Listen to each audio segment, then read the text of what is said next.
What is that?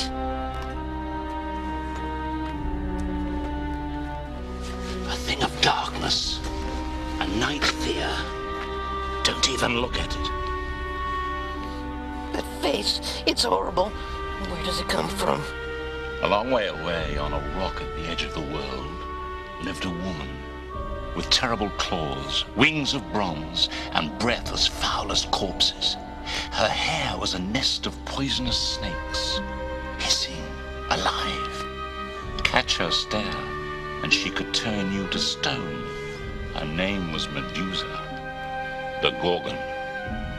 Imagine her looking away, and then starting to turn towards you, slowly, slowly. Shall we turn and look at them, sisters? And the boy sent to kill her came out of the same shadows that spawned her. And his birth was first foretold in a cave as dark as this place. His name was Perseus.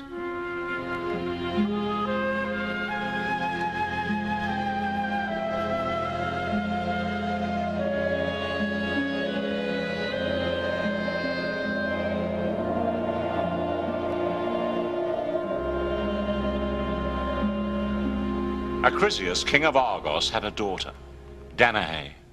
Now he longed for a son. What if his wife should give him another daughter? What if he gave rise to a line of daughters stretching out forever? Women would carry off his name and lineage to strangers.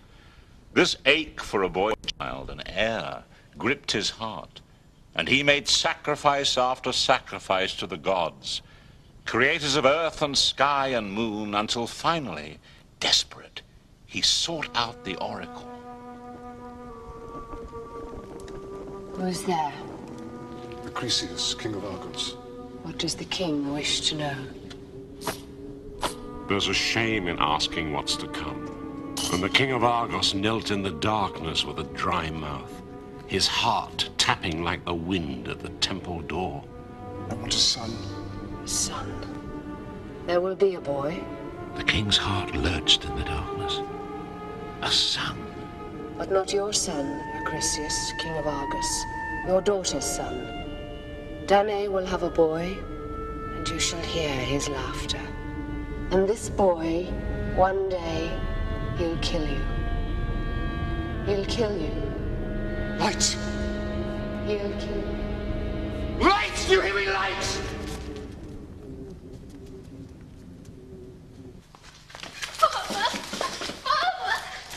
Nothing now for both of us. No sons, no laughter, no joy, nothing but silences and funerals and things that might have been.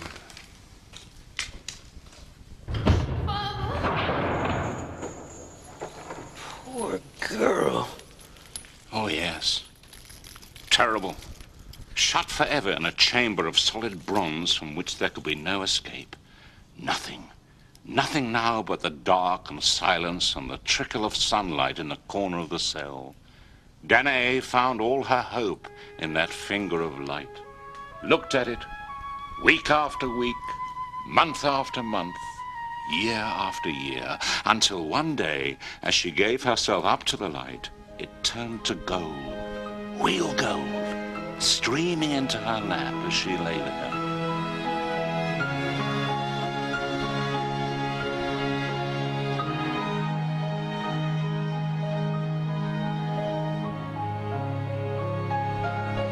What was it? It was Zeus, lord of all gods. What was he doing? Fulfilling the oracle. Oh, so that's how it's done. Oh no, a baby. How awful. Was it a boy? Did it kill its grandfather? Did it have a poisoned rattle or something? It was a boy, Perseus, born in darkness and secret. A boy whose fate awaited him at the end of the world on a sea-lashed rock. I smell a man born of a god. Sisters, smell the air. Stare him out, sisters. Give him the sad eye. Years passed, and all Perseus knew was the room, the sweet touch of his mother and her stories, and the quiet unraveling of day after day. What's the world like? Not like this. What's this then? A prison. I thought it was the world.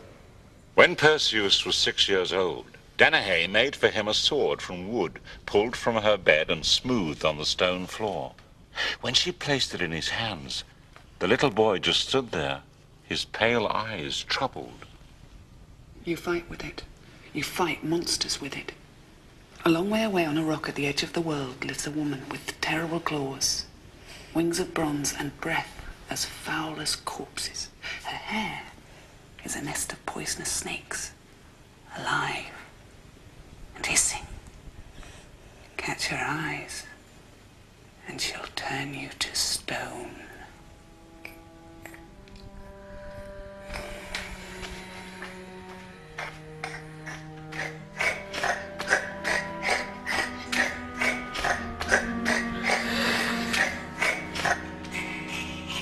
And this pale, bloodless noise caught in the still passages, echoed, crept into the ear of the sad king, chilled him, pulled him from his chamber, pulled him down corridors where laughter had long died, where joy had perished, pulled him down and down into the bowels of his palace.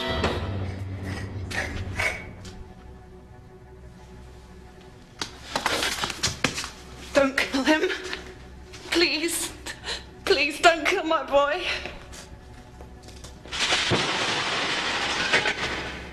Take this chest and shut in it my daughter and her son.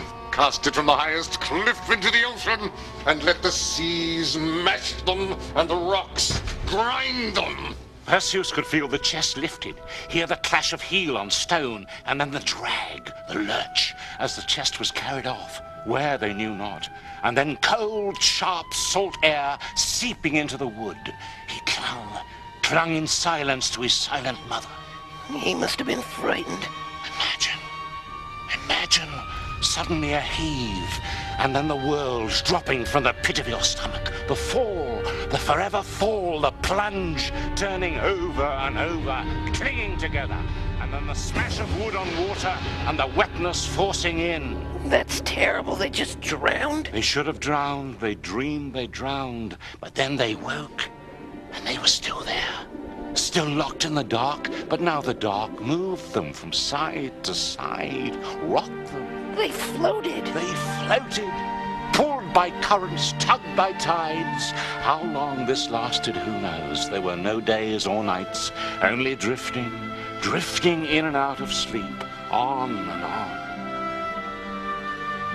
Until, from nowhere, out of nothing, suddenly there was light. Light! More light than Perseus had ever known. And into the light, a face, and it was smiling. Look what the sea brought us. Look.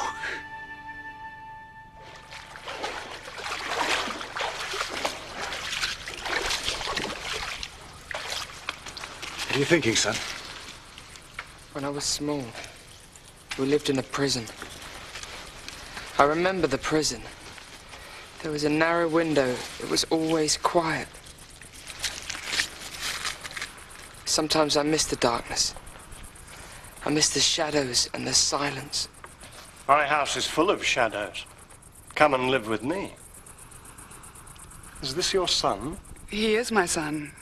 His name is Perseus. And where's his father?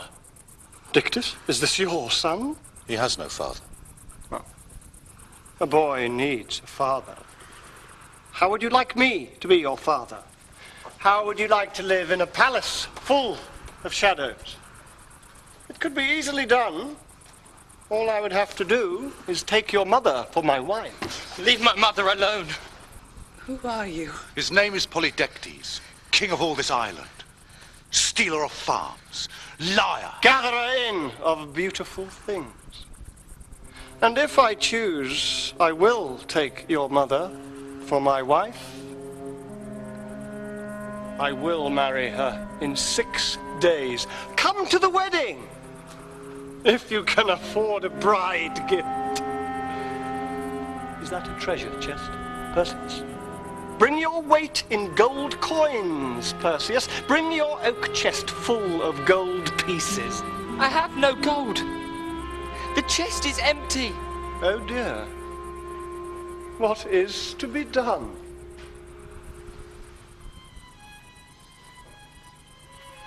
A long way away on a rock at the edge of the world lives a woman whose hair is a nest of poisonous snakes. Catch her eye and she'll turn you to stone. I'll bring you something better than gold. I'll bring you the head of the Gorgon. Really? The head of the Gorgon. Marvelous. What a marvelous wedding gift. I shall bring you Medusa, and there will be no wedding. Somebody called my name. Sisters, we must keep watch. Look to the east.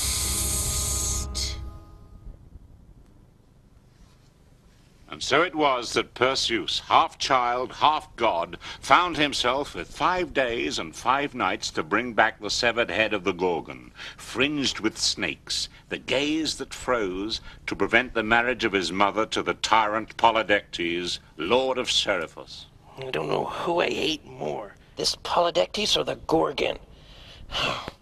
Poor Danae. Did she have to marry him? Poor Perseus. Poor Perseus. How could he bring back the head of the Gorgon to Polydectes' table? Did such a monster really exist? Where was this island at the edge of the world, beyond ocean, beyond night, beyond the north wind? He wasted one whole day by the seashore, stared into the red night. So what happened? The gods helped him. Remember, he was Zeus's son. Athene, the daughter of Zeus, Hermes, the messenger, they found him. They gave him this sword, a real sword, and a bright bronze shield. And Athene... She was his sister, then. She was his half-sister. Warned him never to look directly at the Gorgon, but to catch her stare in the reflection of the shield.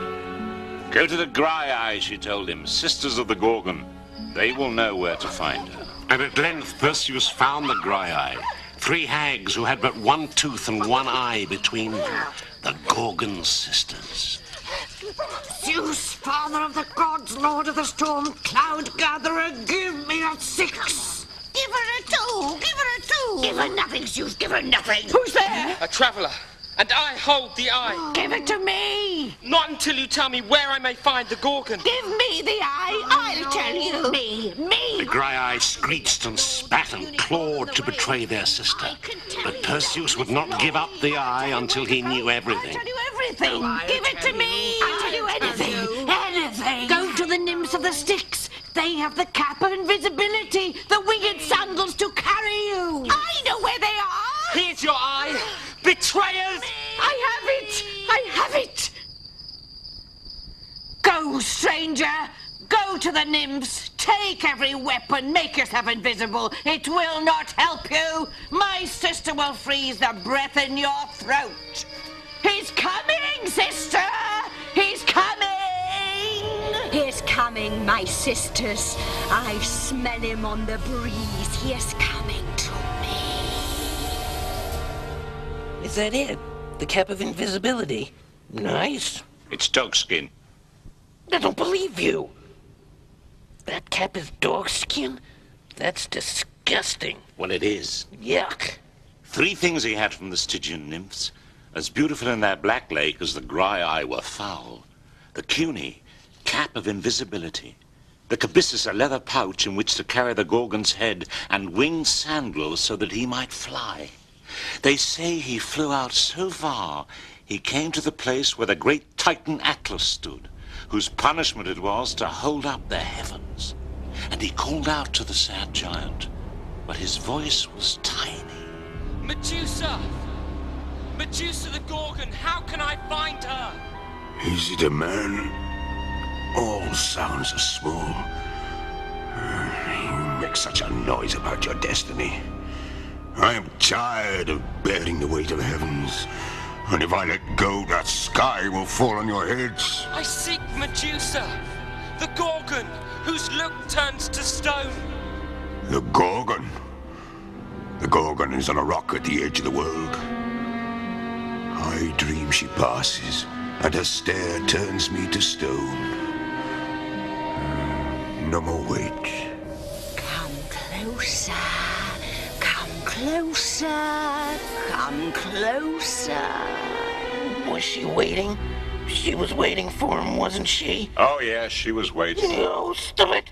He lands on the island. Imagine. Moving through statues. Through people the Gorgon has frozen to stone. And he's wearing his cap and he's clutching his sword. But none of those things seem to help him. He's invisible, but he's sure she can see him. She can smell him. He's frightened. So frightened. Straight reflection. He's here, sisters, he's come. The man who seeks us is here. Wake, sisters, wake! Why won't you show yourself, stranger? Are you frightened? Where are you? I can't see you. He wants to look at her, wants to turn. The voice tempting him to turn. She can't see him, but her voice can charm him. He's invisible, but if he looks at her, he's finished. I like to be looked at. And I like to look too. Where are you? Look into my eyes. There's a world in my eyes. Where are you, stranger? Why don't you look at me? I like to be looked at. Can you see me?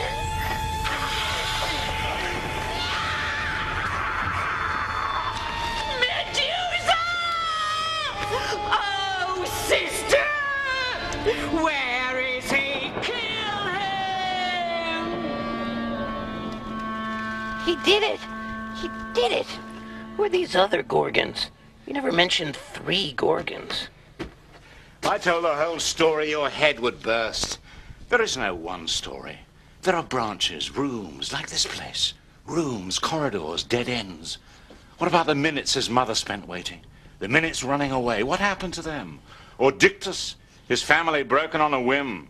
Or Acrisius the king, haunted, whose sleep is always fitful, who cannot forget the oracle? Yes, the Gorgon had sisters. Yes, Perseus turned the sad giant Atlas to stone. I can't tell you... Hang on. He turned Atlas to stone? He flew past Atlas, took pity on the poor giant, showed him the sad eye, let him sleep the long sleep of a mountain. Atlas! Atlas! I did not forget! And then home. Home with the Gorgon's head in his hands, his sword pointing the way in front of him. Perhaps he's too late. Perhaps his mother has been taken to the palace. Perhaps Polydectes has already married her.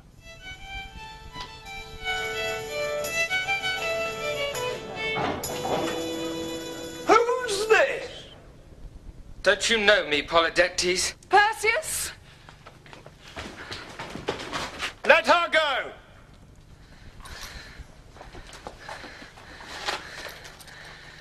I have brought you a gift for your wedding. Would you look on it? You've brought me the Gorgon's head, have you? I have. My friends, the boy has been to the end of the world and come back with the Medusa's head. I advise you to remove yourselves. One look. Is this right, boy? One look, and we shall all be petrified. That's right. Oh, dear. I think we'll show our true colors. Is anyone else frightened of a story? Of a child's nightmare? The Gorgon? So weak! Will no one stay with me? He's lying! It's a dream! Come, boy. Sit. Eat with me. I dreamed of dark. I dreamed of light. I dreamed I was a king. I dreamed I was a god's son. I dreamed your limbs grew heavy and your blood turned to sand. And I dreamed you cried out. He turned him to stone? Ha! Good. So the Oracle was wrong. What? Chrysius. The Oracle said Perseus would kill his grandfather, and he didn't. I went to the Oracle once. Never ask. You never hear what you hope for. When Danae told Perseus about his birth, about the Oracle, Perseus felt compassion for Chrysius. He decided to return to Argos and promised his grandfather he would do him no harm. Good. But what does it take for an accident to happen? Imagine, after standing for 1,000 winters, this roof should suddenly give up its spirit, fall on our head. What? What is that? Chance? Fate? The god's sport? So it was with Perseus and Acrisius. The old king heard of Perseus's deeds, fled from Argos, hid from him in the narrow lanes of Larissa. Perseus traveled slowly to Argos, stopping off on the way. There was a contest at Larissa. He stopped for it, hurled the discus wild past all the others, hurled it into the sky. Watch out! Chrysius, haunted, stood in the crowd. The discus sought him out with the strength of an oracle, found him, killed him. So the Oracle was true. That's terrible. Oh, yes. Oracles are true. Stories are true. There are monsters at the end of the world. There are looks that can kill. And who has not been petrified with fear? Ask Athene, warrior daughter of Zeus, weaver, maker of spiders. She will tell you the things I cannot. She will sing the praises of Perseus, the hero, father of the Argives, the Gorgon slayer.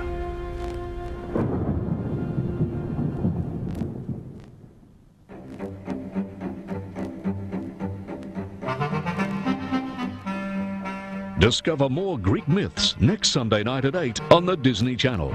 And stay tuned for Disney's Honey, I Shrunk the Kids next.